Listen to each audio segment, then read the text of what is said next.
Hey, you're keeping company with Conor, and you're listening to another Townsquare Spotlight. We got an amazing guest with us today. He's a director, producer, and actor. You'll know him from films such as Manhattan Murder Mystery, The Public Eye, and Prime, plus TV shows such as The Good Wife, Rescue Me, Mad About You, and of course, The Sopranos. With us today, we got Jerry Adler. Jerry, how are you?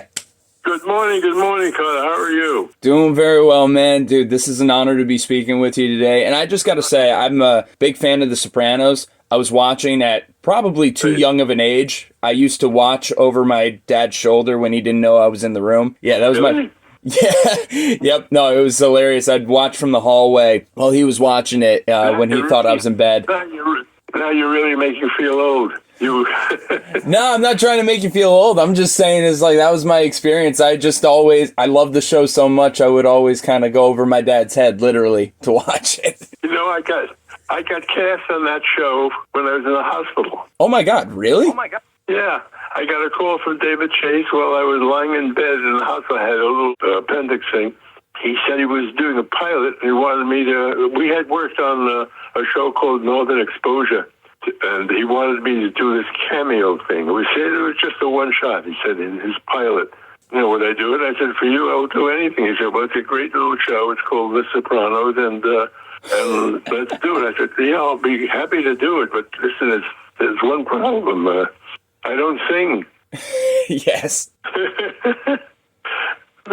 Most actors go through hell trying to get a part, and I didn't even have to audition. It was wonderful. That is wonderful. It does sound like you were going through hell, though, already with the appendicitis. My dad had appendicitis, too. I know how that's really nuts. So you just had hell in another way. It was easy. Listen, it was easy. It was tougher to do Broadway. You're promoting your memoir, Too Funny for Words, over 70 years in the business. How the hell do you synthesize everything that you've done between theater, TV, film into one book? I'm very excited. I'm very excited about the book coming out on Wednesday. It's going to be a big thrill. What the world needs now is a few laughs, and I think this delivers it. Well, these are stories I used to tell and entertaining my family and friends, and everybody kept saying, you got to put this down on paper for posterity, which I never intended to do. And then I got trapped in my apartment during the pandemic, and I figured that this is a good time to put it down on paper, and so that's when I wrote the book. Yeah, you're great to sit there and relive your life. It's not bad. 70 years in Broadway. 70 years. That's really impressive.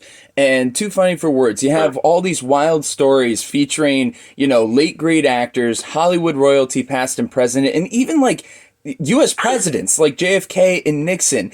You've had a great life in the spotlight, but all these best stories are behind the scenes. What can people expect to learn about not just you, but also some of these big names that they've known and grown up with throughout the years? You're going to find out that they're all kind of homey and funny and friendly and enjoyable to be with for the short time that the story lasts. And it's one good story after another. And you'll meet all these wonderful people. Oh, that's amazing. Especially to be able to see them in a completely different light. We might know them from roles, but to actually get to hear a very intimate story from yourself, that's so, so good. And as you said a moment ago, something that the world needs now is a good laugh. And should people be expecting to be gut-busting laughing the whole time through this? I guarantee a laugh every page. What do you think of that? I think that's great. I think that's a comedy show just lined up on a page for me, and I can't wait for that. You're right. Thank you. So, as you said a moment ago, it's like Broadway. All this time on Broadway, people have probably seen you in your film and TV credits, but theater has always been a home for you. And if I got it correct, it was like your first start in the industry. Can you tell us about your love for the stage and how that's influenced you as a person and in your career? My first jobs when I got out of college as a stage manager on Broadway.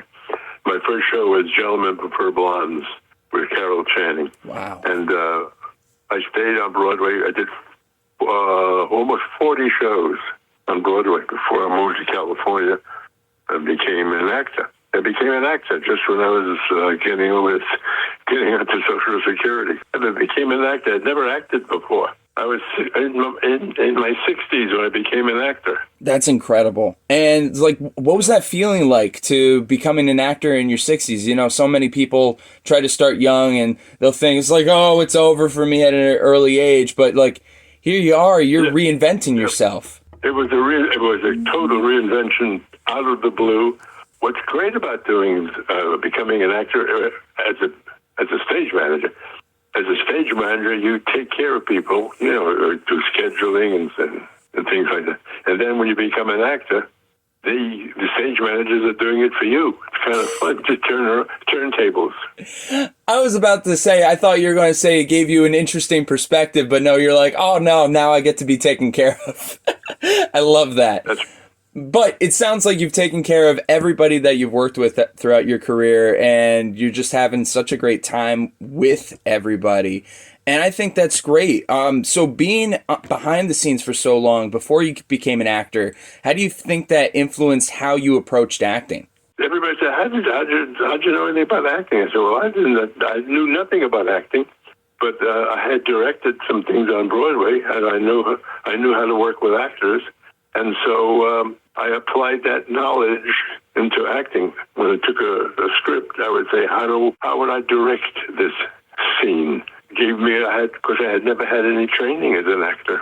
So all my training was as a stage director.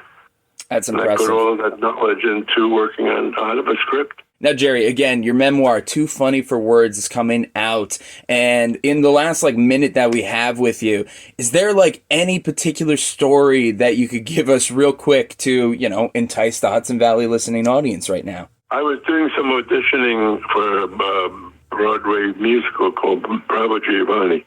And these women were coming in to sing for a particular part in the show, and this young lady came in. She was carrying a guitar. She was dressed up.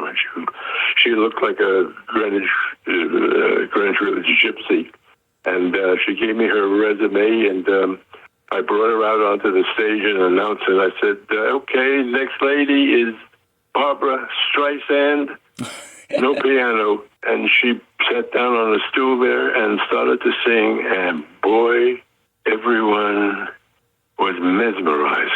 Wow. I'd never heard a sound like that in my life. And she sang this song, I think it was Smile. And then she finished the song, picked up her guitar, walked out thing, and so she was gone. The director of the show, I was saying, she's fabulous, isn't she? He said, yeah, but did you catch that nose? Oh, come on. Oh my gosh, that's wild.